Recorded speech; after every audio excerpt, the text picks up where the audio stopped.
Pamirsa pembangunan shortcut 78 kekantenang nenten sida kemarkiang ring warsane mangkin. Punika sangkani ngarepin pialang teknis saha kehanan jagat sekali mangkin manut Gubernur Bali Wayan Koster.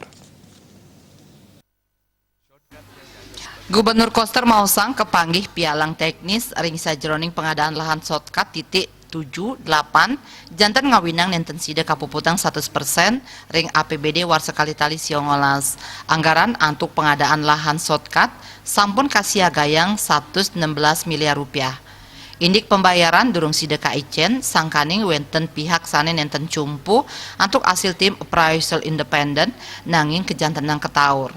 Menurut Gubernur Koster, lau mangkin kantun kablik bagin indike punike. Iening durung polih pemargi sane becik janten karuruh jalur pengadilan. Gubernur Koster masti kayang pembayaran lahan shortcut ngantos titik 10 tios ring titik 3, 4, miwah 5, 6 sane sampun kawangun pacang digelis kapuputang.